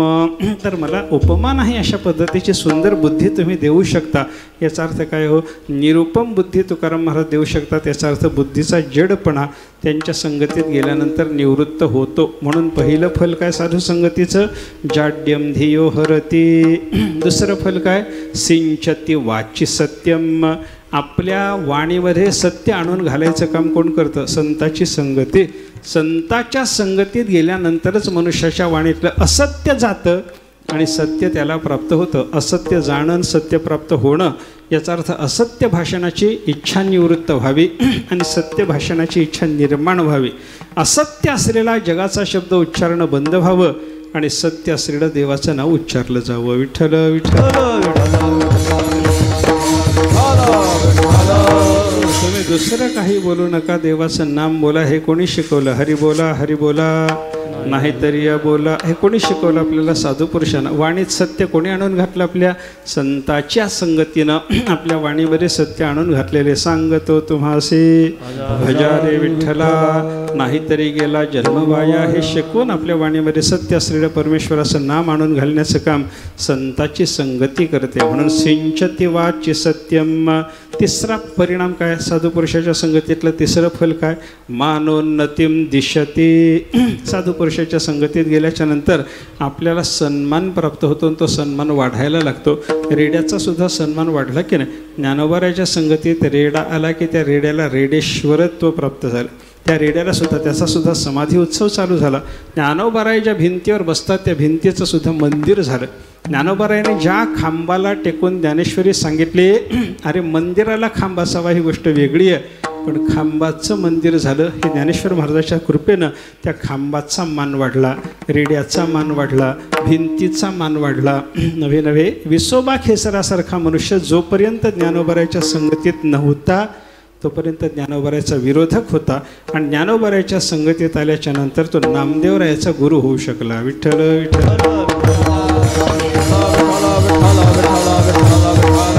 म्हणजे साधू पुरुषाची संगती सन्मान वाढवणारी असते. मानोन्नतीम दिशते पापमपा करोते. आपल्या ठिकाणी असलेलं सगळंच्या सगळं पाप नाहीसं करावं हे संत संगतीनं होतं. संताच्या संगतीत मनुष्य राहिला की त्याचं सगळं पाप क्षणभरामध्ये निवृत्त व्हावं. अशी तेणे होय शांती महत पापा.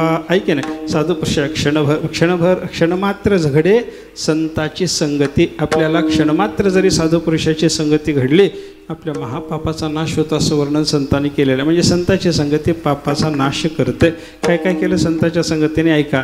बुद्धीचा जडपणा घालवला, आपल्या वाणीमध्ये सत्य आणून ठेवलं, आपल्याला सन्मान वाढवून दिला, आपल्या मानोन्नतीम दिशती पाप मपा करोते. आपलं पाप सगळंच्या सगळं संत संगतीनं घालवलं. चेत प्रसाद येते. त्याच्या पुढचा परिणाम ऐका, आपल्या अंतःकरणाला समाधान व्हावं. हे कधी होतं हो, तुका म्हणे मना झाले समाधान. तुका म्हणे मना झाले समाधान. तुका म्हणे मना झाले समाधान. तुका म्हणे मना झाले समाधान. देखिल्या चरण वैष्णवांचे. देखिल्या चरण वैष्णवांचे. देखिल्या चरण वैष्णवांचे. देखिल्या चरण वैष्णवांचे. ऐसे बळ नाही आणिकाचे अंगी. ऐसे बळ नाही आणिकाचे अंगी. ऐसे बळ नाही आणिकाचे अंगी. ऐसे बळ नाही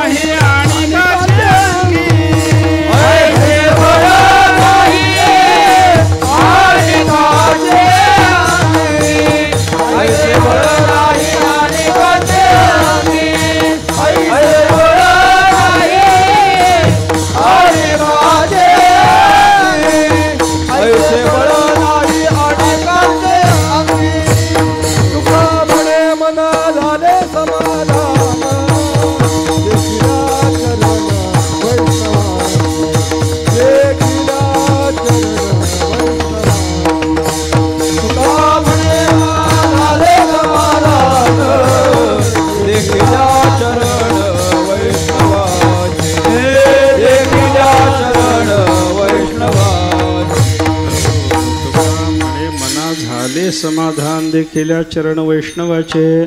साधू पुरुषाच्या चरणाचं दर्शन झाल्याबरोबर मन शांत होतं. याचा अर्थ काय? संत संगतीत गेल्याच्या नंतर आपल्या चित्ताला शांती प्राप्त होते. चेत प्रसाद येते. आणि 6वा परिणाम सांगत असताना, शेवटचा परिणाम सांगत असताना भर्तृहरी म्हणतात, दिक्षु तनोति कीर्तिम. 10 दिशामध्ये मनुष्याची कीर्ती पसरावी अशी व्यवस्था संत संगतीनं होते. मनुष्य दुष्टाच्या संगतीत असेपर्यंत त्याची कीर्ती होतच नाही. हां, झाली तरी ती 10 दिशाला होत नाही, तिथल्यापुरती होते. काहीतरी तो आपल्याला छळणारा मनुष्य म्हणून त्याची कीर्ती होते. पण 10 दिशा त्याची चांगली कीर्ती व्हावी याला काय करावं लागतं? साधू पुरुषाचा संग असावा. 10 दिशा त्याची कीर्ती होते. असं करणारी संताची संगती असल्यामुळं सत्संगती कथय किन्न करोति पुसाम. भर्तृहरीने एवढे परिणाम सांगितले आणि शेवटी ते म्हणायला लागले, साधूची पुरुषाची संगती मनुष्याला काही एक देणार नाही, सगळं देण्याच्या कामात समर्थ आहे. असं सगळं देण्याच्या कामात ती संगती समर्थ असल्यामुळं महाराज ते मागतात, देव वसे चित्ते त्याची घडावी संगती, ऐसे आवडते मना देवा पुरवावी वासना. देवा, हे साधू पुरुषाच्या संगतीची माझ्या मनाला आवड आहे. काय? दुर्जनाची संगती घडली की जीवन बिघडतं आणि सज्जनाची संगती घडली की जीवन सुधारतं. एक फ्रान्समधल्या चित्रकाराचं असं एक चरित्र आहे. त्याच्यात त्याने असं स्वतःबद्दल लिहिलं आहे की मी एक चित्र काढायचं ठरवलं, एक सज्जनाचं चित्र काढावं असं मला वाटलं. म्हणून तो म्हणायला लागला की त्यानं विचार केला आपल्याला सज्जन भेटला पाहिजे. अनेक ठिकाणी गेलो, अनेक धर्मस्थळात गेलो, अनेक ठिकाणी गेलो, फिरत फिरत याचा चेहरा पहा, त्याचा चेहरा पहा. जो चेहरा पाहिल्याच्या नंतर सात्विक त्यानं डबडबलेला आहे असं जाणवेल अशा मनुष्याचं चित्र काढायचं त्यानं ठरवलेलं. त्याला एक मनुष्य भेटला, त्याचं त्याने चित्र काढलं. चित्र काढल्याच्या नंतर ते चित्र जगात खूप प्रसिद्ध झालं, सगळ्या लोकांना आवडलं. लाखो प्रती त्या चित्राच्या विकल्या गेल्या. आणि मग त्याच चित्रकाराला 20 वर्षाच्या नंतर असं वाटायला लागले आता आपण एक दुर्जनाचं चित्र काढून प्रसिद्ध करावं. एक सज्जनाचं चित्र काढून पाहिलं. दुर्जन कसा असतो हेही जगाला कळण्याची व्यवस्था व्हावी म्हणून त्यानं दुर्जनाचं चित्र काढायचं ठरवलं.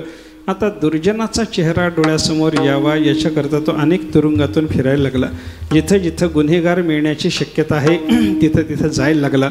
त्यांच्याकडे बघायला लागला. याचा चेहरा पहा, त्याचा चेहरा पहा. कोणाचा चेहरा अधिक दुर्जनाचा चेहरा म्हणून मान्य होण्यासारखा आहे असं त्यानं थोडंसं शोधायचं ठरवलं. त्याच्यात त्याला एका दिवशी एका तुरुंगामध्ये एक मनुष्य अतिशय क्रूर वृत्तीचा चेहऱ्यावरून जाणवला. म्हणून त्यानं त्याला विनंती केली, म्हणे महाराज तुमचं एक चित्र काढायची इच्छा होती. आता त्याला महाराज म्हणलं असेल नसेल ते वेगळं, आपल्या तोंडात येतं त्याला काय करता. त्याला तो जाऊन म्हणाला आपलं चित्र काढायची इच्छा होती म्हणे. तो म्हणला काढा, काही हरकत नाही. त्या दुर्जनाने आपलं स्वतःचं चित्र काढायला परवानगी दिली. हा चित्र काढायला लागला. त्याला समोर बसवलेलं होतं. पुन्हा पुन्हा त्याच्या चेहऱ्याकडे बघणं, काही रेखा चित्रित करणं असं चालू असताना हळूच त्या चित्रकाराकडे बघून त्या दुर्जनानं विचारलं, तुम्ही हे चित्र माझं कशा करता काढायला लागलं म्हणे. कशा करता माझं चित्र काढावं असं तुम्हाला वाटलं. त्या दुर्जनाला त्यानं प्रामाणिकपणानं सांगितलं. म्हणे असं झालं म्हणे 20 वर्षाच्या पूर्वी एक सज्जनाचं मी चित्र काढलं होतं. जगाला ते बरंचसं भावलं, मला बरंचसं फावलं, मला बरेच पैसे त्याच्यातून मिळाले. त्याच्यामुळं मी तुमचं आता मला असा विचार निर्माण झाला की एक दुर्जनाचं चित्र प्रसिद्ध करावं. त्याच्यात तुमचा चेहरा मला दुर्जनाचा म्हणून भावला म्हणून मी चित्र काढायला लागलो म्हणे. त्या माणसानं विचारलं दुर्जनानं, म्हणे तुमच्याकडं ते 20 वर्षापूर्वी काढलेले चित्र आहे का हो. तो म्हणाला आहे ना. लगेच त्यानं आपल्या पिशवीतून ते चित्र काढून त्याला दाखवलं. ते चित्र पाहिल्याबरोबर हा दुर्जन रडायला लागला. रडायला लागल्याबरोबर या चित्रकाराने विचारलं काय झालं, हा तुमचा नातेवाईक आहे का मित्र आहे, कोण आहे. तो म्हणतो मित्र नातेवाईक कोणीच नाही म्हणे, हा मीच आहे. विठ्ठल विठ्ठल.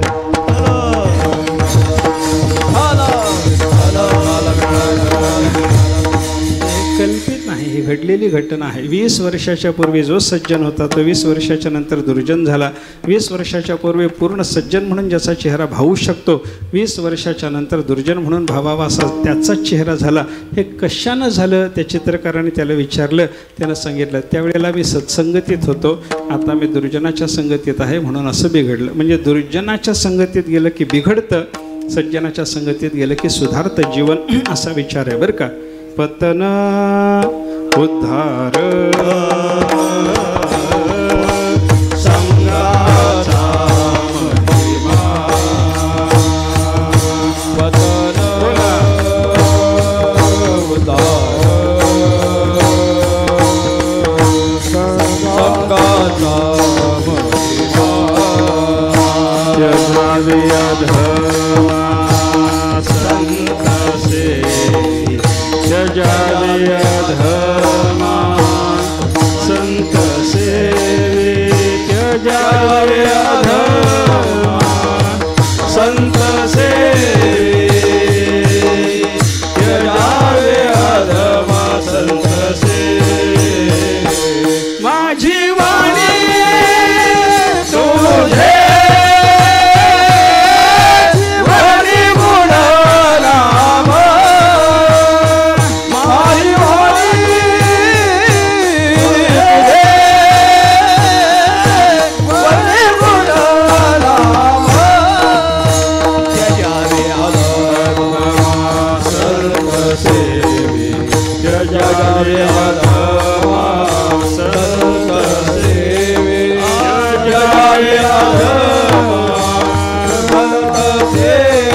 दुर्जनाचा महिमा. अधःपतन होणं हाही संगतीचा परिणाम आणि उद्धार होणं हाही संगतीचा परिणाम. म्हणून अधःपतन करणारी दुर्जनाची संगती सोडा, त्यजावे अधमा. आणि उद्धार घडवणारी संताची संगती असल्यामुळं संत सेवी, संताच्या संगतीचं सेवन करा असं तुकाराम महाराज आपल्याला शिकवतात. दुर्जनाच्या संगतीत गेलं की पावला पावलाला मानहानी असते आणि सज्जनाच्या संगतीत गेलं की पावला पावलाला सन्मान असतो. विचार करा, दुर्जनाच्या संगतीत मानहानी कशी असते. सुभाषितकारांनी त्याच्याकरता आपल्याला उदाहरण सांगितलं. अग्नीचा विचार करा, अग्नी चांगला आहे का वाईट आहे? अग्नी चांगला आहे.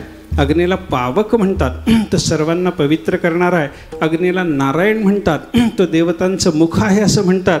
म्हणजे अग्नी चांगला आहे. पण हा चांगला असलेला अग्नी लोखंडाच्या संगतीत गेला की त्याला मार खावा लागतो, आहे की नाही. लोखंडाची वस्तू करणारे लोक, आपण त्यांच्याकडे जाऊन बघा, ते काय करतात हो, लोखंडाला आकार द्यायचा झाला तर लगेच नुसत्या लोखंडाला ठोकता येतं का? त्याला तापवावं लागतं. तुमच्याकडे कसं आहे, तापवतात ना त्याला. मग त्याला तापवलं म्हणजे लाल केलं. लाल केल्याच्या नंतर त्याच्यामध्ये अग्नी आला. आता त्या मारणाऱ्या माणसाला लोखंडाला मारायचं असतं, पण त्या लोखंडाची संगती अग्नीनं केली की लोखंडाबरोबर त्यालाही मार खावा लागतो. विठ्ठल विठ्ठल.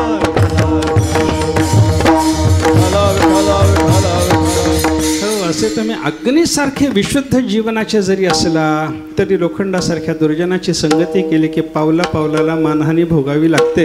हा प्रकार आहे. म्हणजे दुर्जनाच्या संगतीत मानहानी आहे आणि सज्जनाची संगती करा, तुमचा सन्मान वाढतो. त्याला उदाहरण जर द्यायचं झालं तर एखादी अळी आहे, एखादा किडा आहे. त्या अळीला किड्याला काही किंमत असते का हो? अळी किडा जर आपल्या जवळ आला तर आपल्याला बरं वाटतं का हो? पण त्या अळीनं किंवा त्या किड्यानं जर फुलाचा आश्रय केला तर त्या फुलाच्या संगतीनं त्या अळीला देवाच्या डोक्यावर जाऊन बसायला मिळतं. विठ्ठल विठ्ठल.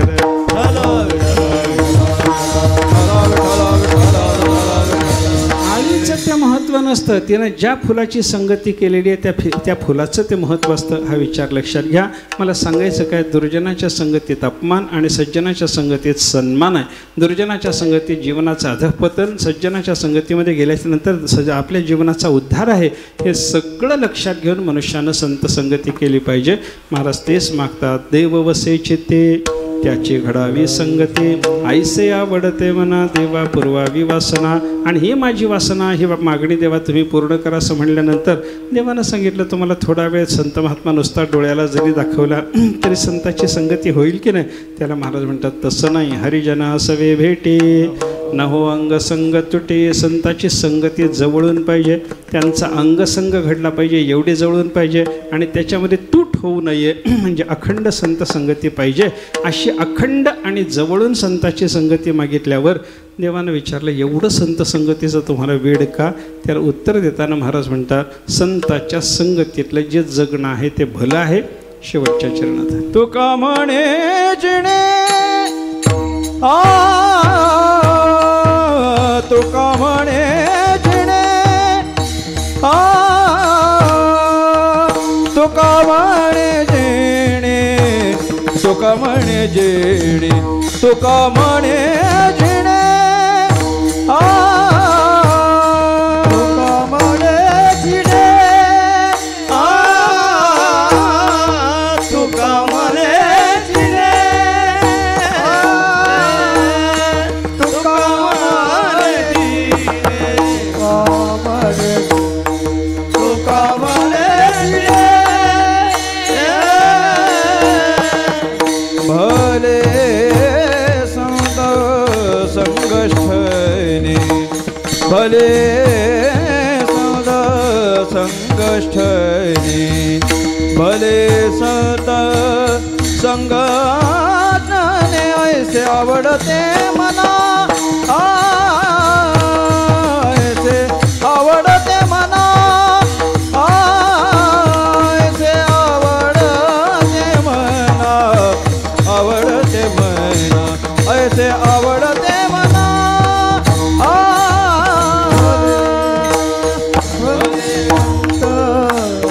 संकष्ट भले संत भले संत ऐसे आवडते मना ऐसे आवडते मना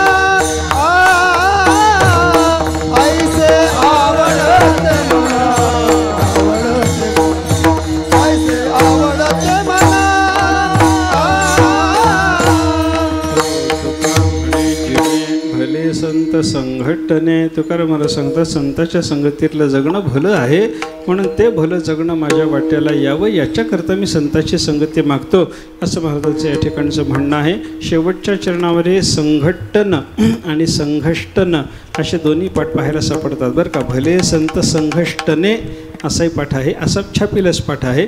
आणि भले संत संघट्टने असं काही प्रतिमध्ये आपल्याला पाहायला सापडतं. हे संघट्टन आणि संघष्टन काय आहे? संघष्टनामध्ये अंगाला अंग घासणं, नहो अंग संग तुटे, हा भाव व्यक्त करण्याच्या दृष्टीनं संघष्टन शब्द उपयोगाचा आहे. आणि संघट्टन शब्दाचा अर्थ एक होणं. अशी संगती होऊन संताच्या जीवनाशी आपण एवढं समरस व्हावं की आपल्या संगतीतून दुसऱ्याला संताची संगती घडावी. ही योग्यता आपल्याला येईपर्यंत संताची संगती आपल्याला घडली पाहिजे, हा भाव व्यक्त करण्याकरता संघट्टने असं म्हणावं लागतं.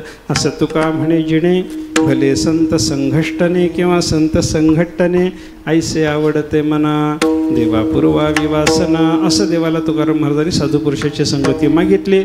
आपणही आपल्या जीवनाचं कल्याण करून घेण्याकरता संत संगतीत राहिलं पाहिजे, ती आपल्याला मिळाली पाहिजे, याच्याकरता ती देवाला मागितली पाहिजे. आणि देवाच्या कानापर्यंत आपले शब्द कदाचित पोचत नाहीत, म्हणून तुकाराम महाराजांच्या शब्दातच मागायला शिका.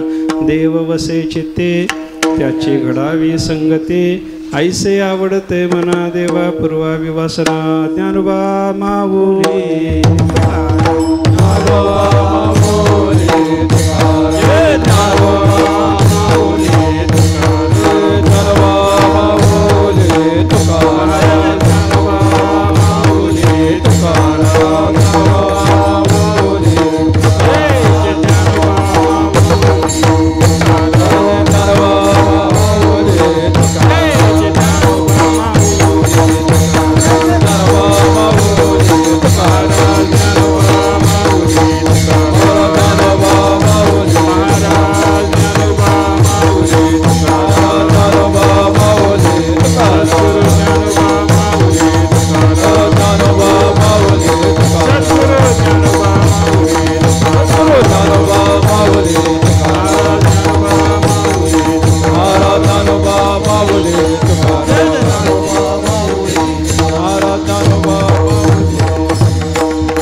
देव वसे चित्ते त्याची घडावी संगती, ऐसे आवडते देवा ऐसे आवडते मना देवा पूर्वावी वासना. असं उत्कृष्ट वाक्पुष्प ज्यांनी 5 तारखेपर्यंत आचार्य श्री गुरु चंद्रशेखरजी महाराज यांनी येऊन इथे आघव्यांची करणी लेजे शांतीची लेणी, जयांचे चित्त गवसणी व्यापका मज, असं उत्कृष्ट तुम्हाला शांतिरूप मार्गदर्शन केलेलं आहे. तर आता कुणी उठवू नका, कारण हा प्रसाद आहे श्री गुरूंचा. जरा 5 मिनिट थांबा, उद्याही तुम्ही पगार घेणार आहात. तर श्री गुरूंनी उत्कृष्ट येऊन आणि 7 दिवस इथे आपल्याला भागवत रूप ज्ञानामृत पाजलं. त्यानुसार त्यांना या मंडळातर्फे काय द्यावे यांची व्हावे उतराई, या निमित्तानं त्यांना एक श्रीफल देण्यात आहे. आमचे एक मिनिट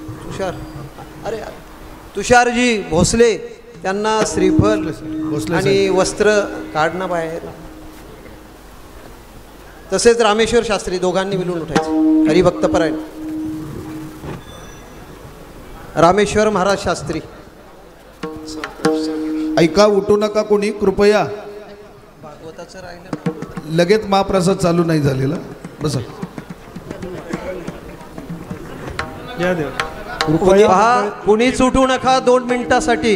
उठू नका.